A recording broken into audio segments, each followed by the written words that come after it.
Good morning, boys and girls. Let's begin this marvelous Monday by saying our pledges. If you'd please stand, salute, and pledge. I pledge allegiance to the flag of the United States of America and to the republic for which it stands, one nation, under God, indivisible, with liberty and justice for all. And now the Oklahoma flag. Salute and pledge. I salute the flag of the state of Oklahoma. Its symbols of peace unite all people. And now the Australian flag. Oh, wait a minute. We don't know the pledge to the Australian flag, do we? The people of Australia do not say a pledge to their flag either. As I had mentioned in one of our sessions last week, the United States is one of just a few countries that actually say a pledge while saluting their flag. The flag of Australia is just a symbol of their country, but they do not have a pledge that they say the way that we start most of our meetings. We also mentioned last week that Australia is the only continent that is also a country. Australia is the smallest of the 7 continents. It's about the size of the United States of America. Remember, the United States of America is just part of the continent of North America, but Australia is about the same size as the United States, just a part of North America. So as you look at our world map, Australia is known as the land down under. So you'll see it way over here in the gold. And I think it's pretty self-explanatory that as you look at this, you would know why it's called the land down under, down at the bottom of our world map.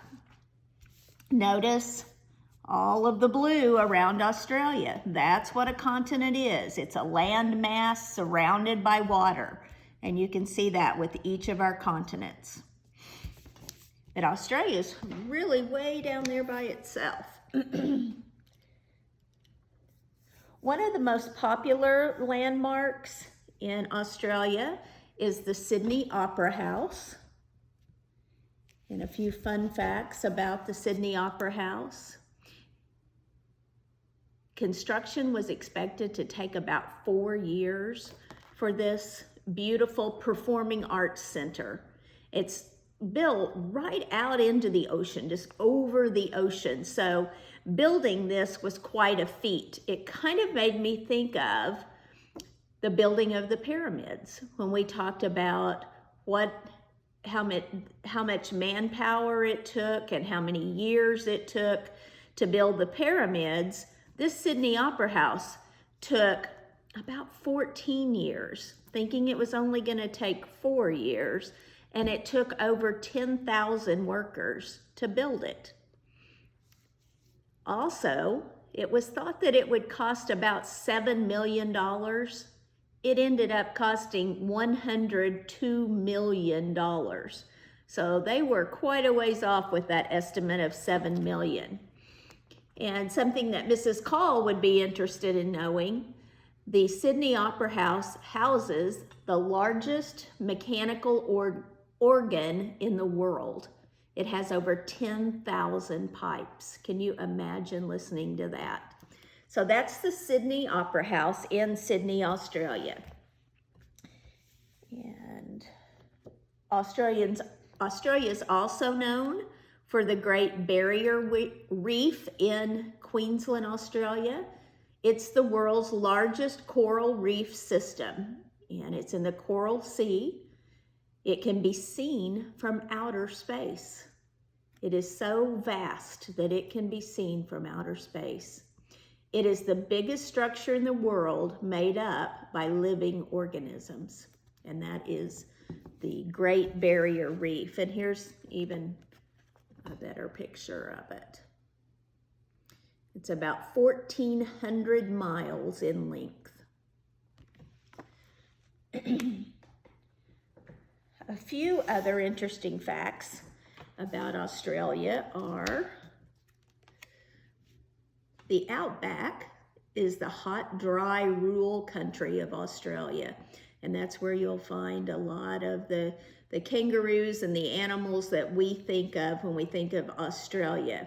But not a lot of people live in the outback because they don't have access to the things they need, hospitals and medical care and groceries and schools. Now, the children who do live in the outback have been doing virtual school for quite a long time, just like we've been doing for about 3 weeks now.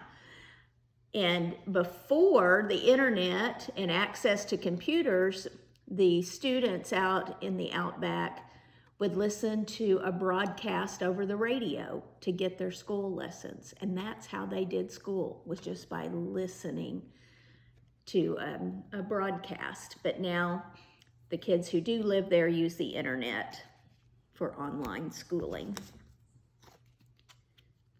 Marsupials, that is a mammal that usually carries its young in a pouch. And of course, that's the kangaroo. Sydney, as we mentioned, where the Sydney Opera House is, it's the largest city in Australia. And if you want to keep your videographer, if you want to just keep the camera on those, that would be great. Aborigines are the native people of Australia. Native means the people who were there first. So those were the Aborigines.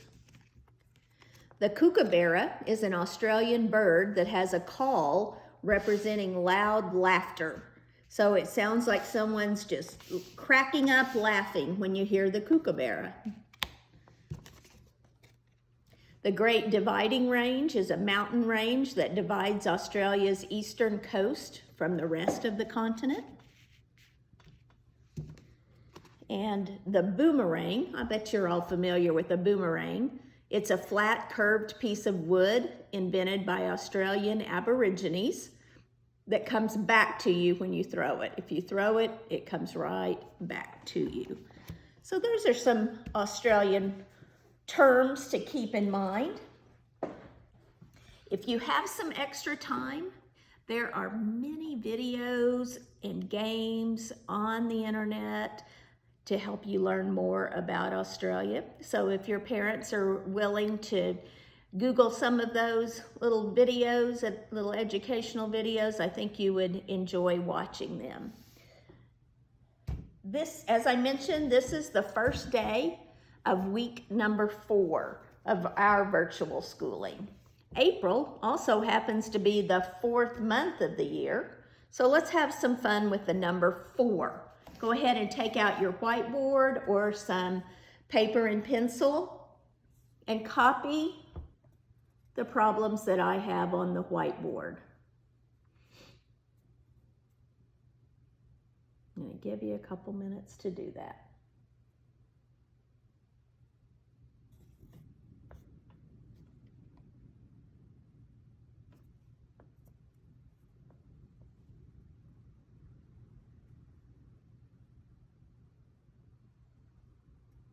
If you need to catch up in a moment, you'll have some time. So the first problem is 4 plus 4. I hope we all know that. 4 plus 4 equals 8. And then our next problem, 40 plus 40. Remember, we always begin in the ones column. 0 plus 0 equals 0. 4 plus 4 equals 8. And then 400 plus 400, we're going to start in the ones column. 0 plus 0 equals 0. The tens column, 0 plus 0 equals 0. The hundreds column, 4 plus 4 equals 8. So notice what happened here. We just kept adding zeros, 8, 80, 800, as we moved across the page. What's going to happen here with the subtraction problems. If we have 4 of something, if I have 4 cards here, videographer, and I take 4 cards away, how many do I have left? 0. What about, we start over here in the ones column, 0 minus 0 equals 0, 4 minus 4 equals 0. If we have 40, we take 40 away, we have nothing left. Same thing over here. We have 400, we take 400 away, we have 0. What about a multiplication problem? Remember that multiplication is just a shortcut to addition.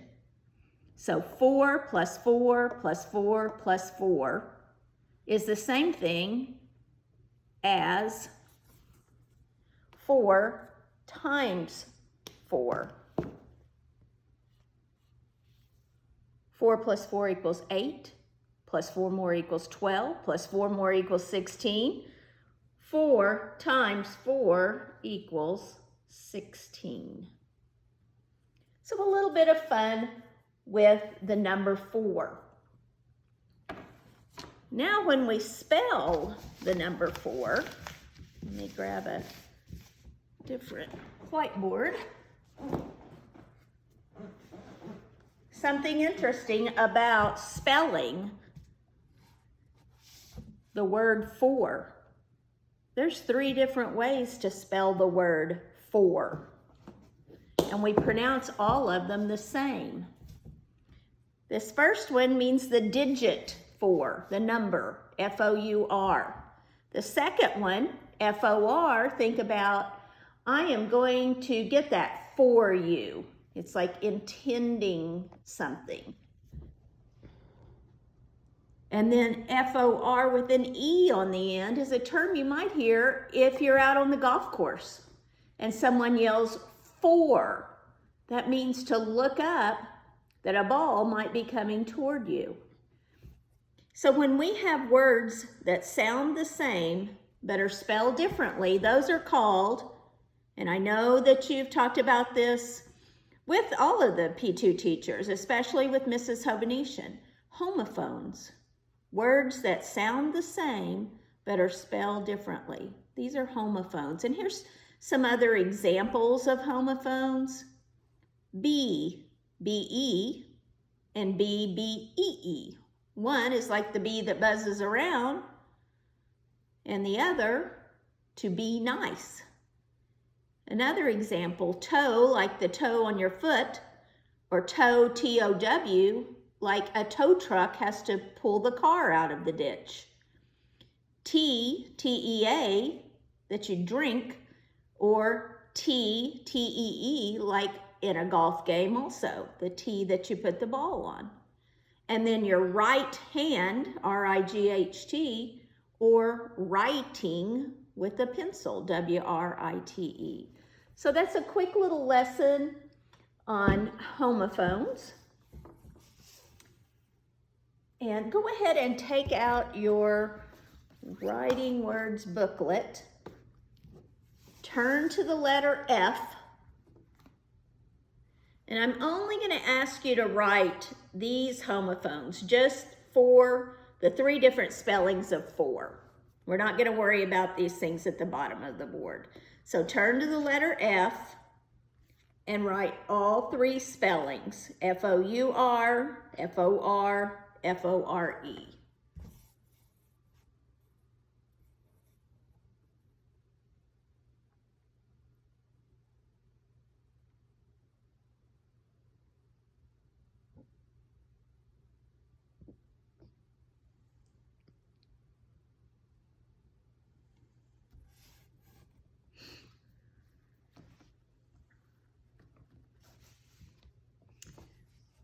All right. Now we're going to move on to our word a day. While you have that writing word booklet out, we're going to add one more word.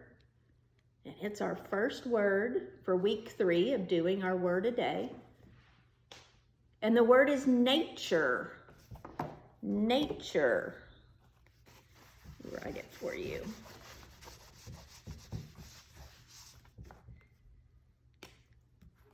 N-A-T-U-R-E,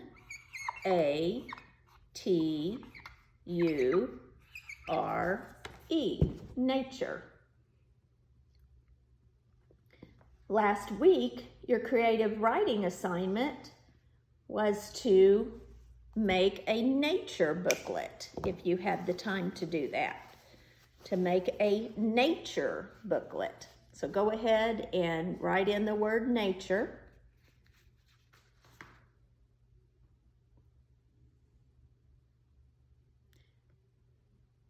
The definition of nature is everything in the world that is not made by people, such as trees, rocks, and animals. Things that are not made by people.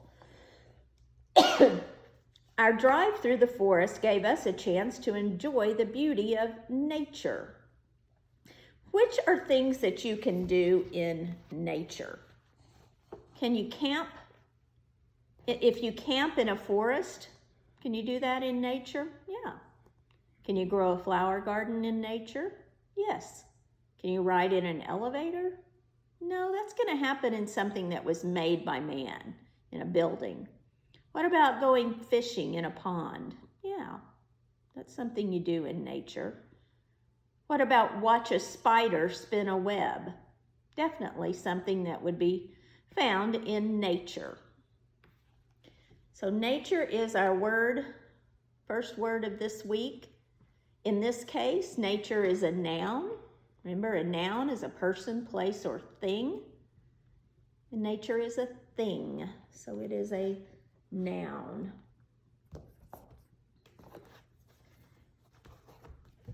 And I believe we're going to go ahead and stop for today. And I will look forward to seeing you tomorrow. Thank you for your time. Goodbye for now.